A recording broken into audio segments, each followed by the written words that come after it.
Joining me here in the studio is Mick Rich. He is a candidate for the U.S. Senate this year. Mr. Rich, thanks for coming in. It's a pleasure to meet you. Scott, I appreciate the opportunity. You bet. So you are here in Farmington. There was an event yesterday that you spoke at, the Republican Women's Federation Luncheon. That's correct. I was fortunate enough to get an invitation to say a few minutes before the group. Very good. And so as you travel, I imagine, around the state, what types of things are you hearing about conditions, and what messages are you hearing about that you could take, I guess, to Congress with you, to the Senate? Well, Scott, I've been traveling. My business has taken me all over the state since I moved here in 1980. And that's construction, just so folks who aren't familiar with your background. That is correct. I'm a contractor doing industrial commercial work. And right. I've worked all over the state of New Mexico, and I've done that since 1980. And during that time, I've been able to build the communities around our state. And in the last 10 years, our state went into a recession and never really recovered. And I looked around and I said, man, there are less opportunities today than when I came here in 1980. And then I was in Santa Rosa getting a cup of coffee before heading home to Albuquerque. And a young gal turned to me, actually turned to the locals, then turned to me and said, there's no opportunities here for me.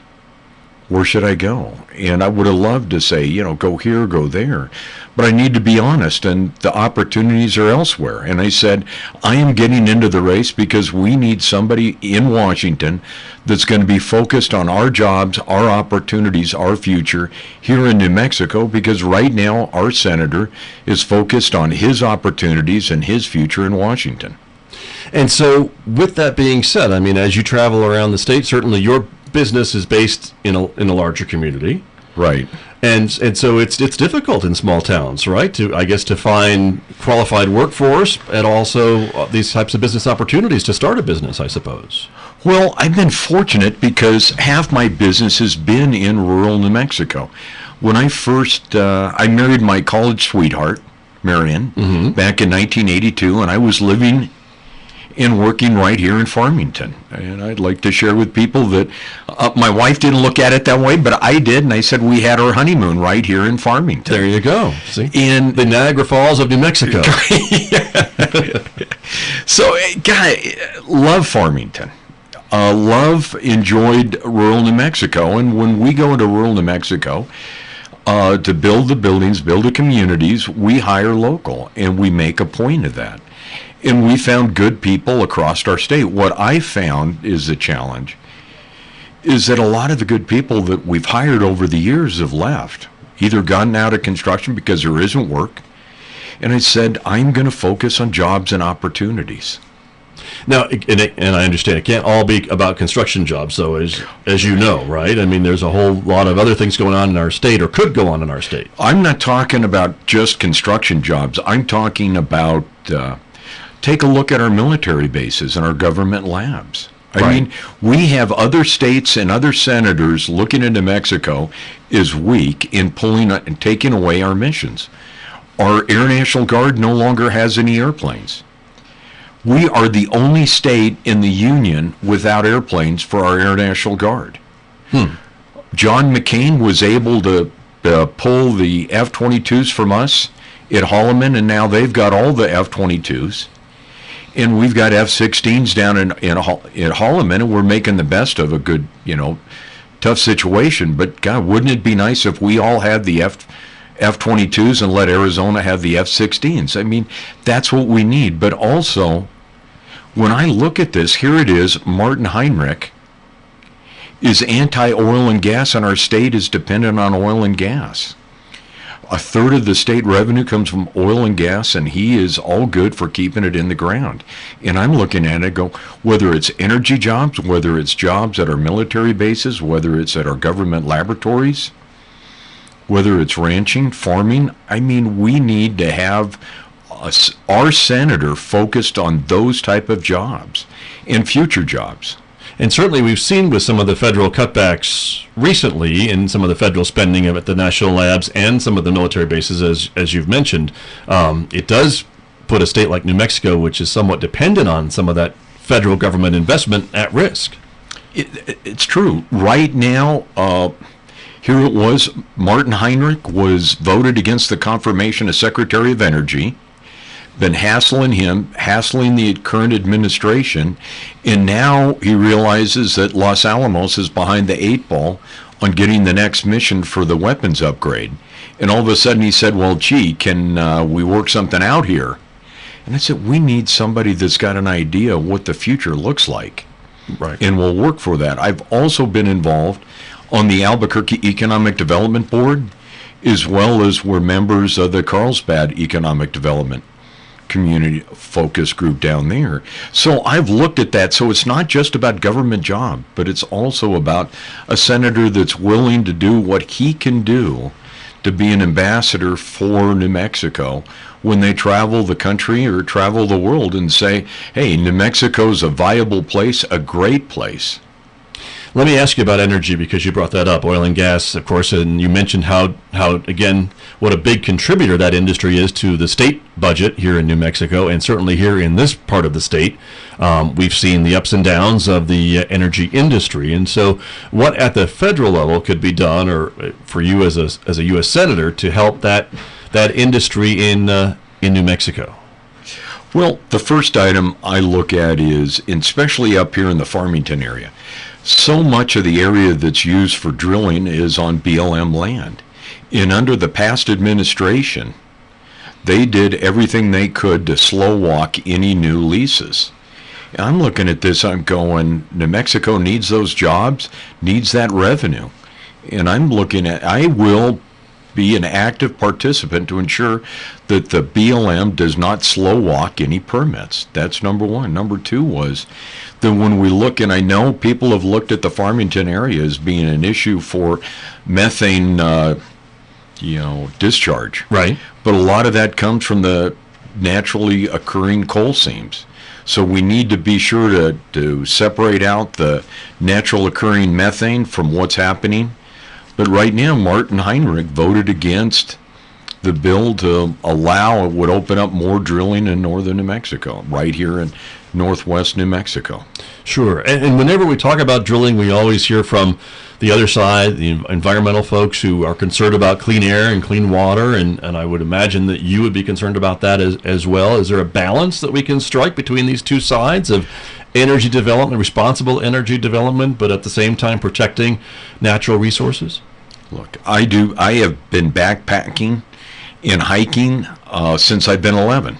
I've done it all over the West and East Coast. Water, clean water is important to me, as it is to all New Mexicans. So we're not talking about sacrificing one for the other, but we are talking about a fair balance. What I'm not seeing, and for our current senator, was I hear that he's an environmentalist, but when the EPA contaminated the San Juan Animas River, Martin Heinrich was silent. I'm going, had I done that, had the oil companies done that, they would have been going to prison. What happened? Nothing happened. What did Martin Heinrich say? Hey, write Congress for Flint, Michigan, safe drinking water. I mean, it's talking about a balance of what goes on here in our state, not what goes on around the country. Sure. Let me ask you about coal, because that's another energy topic that is under fire, it seems. In this area, again, two major coal-fired power plants that are becoming more and more under fire, it seems. The one operated by the Public Service Company of New Mexico is going to be shutting down, or has already shut down, 2 of its 4 units, and PNM has announced that they plan to get rid of coal as part of their energy portfolio. Right. Is there still a room for coal in the energy future of this country? I sat in on a breakfast meeting last year where I listened to Sandia Labs talk about technology for separating out the carbon dioxide out of coal power plants' exhaust stream and then setting it off to the side. And I go, why don't we do a pilot plant right here in New Mexico, right here in the Four Corners area? Those are the things that I see the federal government should be doing. So that way we can continue the jobs that we have. And when it's time to close the plants down because they're outdated and worn out, then close them. But our federal government spent $50 billion on cash for clunkers to save energy, and what it created was more energy was used up in that program that was ever saved. And now we're taking a program that had problems and have only expanded it even greater. So I think I'm one of these individuals to say all of the above, but right now Farmington area has great natural gas resources, and natural gas and gas turbine power plants are a great way for meeting peak demands. Sure. But you certainly can see how the field of energy and the future of energy is changing. At least it seems to right. me. I mean, renewables are coming on. They're becoming more and more competitive with the fossil fuels and things like that. And it seems like the future is inevitable that some of these older technologies will give way to newer renewable type of power. There is, right. And I agree with that, Scott. There is no way that that's not going to happen. We're going to hold that back. The future's coming whether we want to accept it or not. Things are changing. One of the things to look at is I look at Los Alamos Labs and saying that Los Alamos would be a great facility to develop the very small nuclear power plants that could be put in small communities. And New Mexico could be a leader in that technology. And with that being said, then I know there's a lot of folks that when they hear nuclear power, they get riled up and concerned and concerned about that. But that could be done safely, you think? We're talking very small units, not the mega units that have been going up. The nuclear industry should have realized this long ago, that the mega power plants, nuclear power plants, are not the way to go. But those small, very small nuclear power plants that are safe, efficient, and that can be just trucked in, set up, and then hauled off when the fuel is spent. But don't we have still a problem with storage and waste from nuclear plants? I mean, we have a facility here in our state. We have a facility here for low-level nuclear waste, and we do nuclear reprocessing down in southeast New Mexico as well. So there are solutions to these issues, but there's solutions out there that are easy to put together. Okay. So folks shouldn't be scared of hearing the words nuclear power or nuclear energy. It is a potential component of future energy needs. I think we need as a country to say all of the above. Right now, we are so fortunate where we stand today as a country. We're no longer dependent on the Middle East. And for oil, you're right. For oil. Right. I mean, that's huge. I look at it and go, the folks in the Farmington area, the folks in southeast New Mexico, it's these folks that have put it together, that we have taken that loaded gun away from the Middle East that's been pointed at us. And I got to hand it to the people in the Four Corners area. Let me ask you a bit about the campaign. And you have a primary coming up first, and then, of course, an election in November. That's correct. And so, and I must admit, I'm not aware of any opponents that you may face in the primary. Has anyone announced yet or not yet? I am the only candidate. Okay. For running as a Republican for the U.S. Senate. I've started driving around, meeting folks in the state for the last 2 years, building a real grassroots effort. So your sights are really set on your Democratic opponent, Senator Heinrich. That's correct. Gotcha.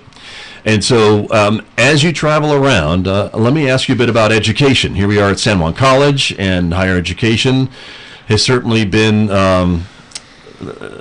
in trouble, I think, in New Mexico from a funding standpoint, but from a federal standpoint, we've seen No Child Left Behind and some of these other federal attempts to help with education. Where are we now, and what do you think the federal government needs to do for public education in this country, if anything, or just leave their hands off of it? Well, I look at education, I go, what? New Mexico, we keep reinventing the next gold standard for education, and we've been putting so much resources in education, and rightly so. And we're looking at the results and saying, are we getting what we want? I'm looking at the federal government, and a lot of times the standards that the federal government puts forward is burdensome to the communities. And I look at it and think the federal government needs to get out of the education business. This is a state, local issue. Let me ask you a bit about then politics at the federal level. We've seen seems to be a deeply divided country from the last several elections. The U.S. Senate is now almost 50-50. I think it's 49-51, right? And so how do you feel about, certainly you're a Republican and a proud Republican, but if you had to cross the aisle or work with members of another party to get something done for New Mexico, is that something that you'd be willing to entertain? I am running, and I intend to be New Mexico's U.S. Senator. That's number one. I'm here for the voters, the citizens of New Mexico. I'm not running to be the Republican leader's senator. I'm not running to be the president's senator. I'm running to be New Mexico's senator. And I am going to vote where it makes sense for New Mexico. And that's number one, in period. Right now, we have a senator. Martin Heinrich voted against the confirmation of Secretary of Energy.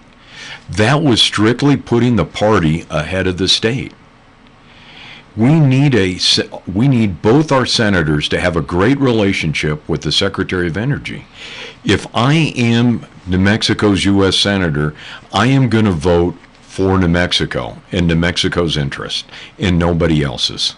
I understand what it takes to get the job done. I'm a contractor. I bring people together that always don't necessarily have the same goals in mind. And everybody's kind of pulling in a different direction.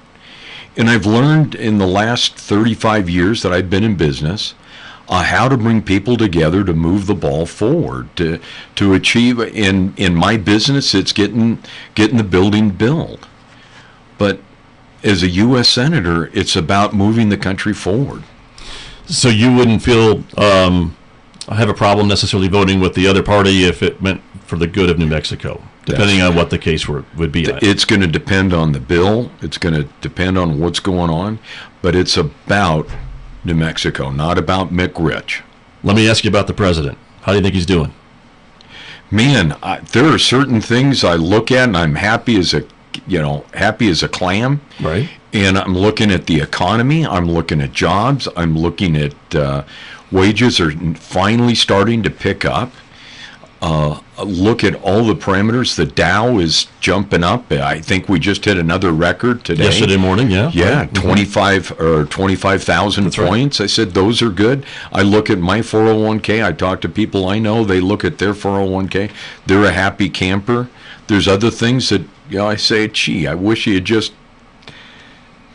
ease up on the Twitter account a little bit, but I don't think I'm alone on that one. But right now, what I'm talking about for New Mexico is jobs and opportunity. And what I see the president focusing on is jobs and opportunities.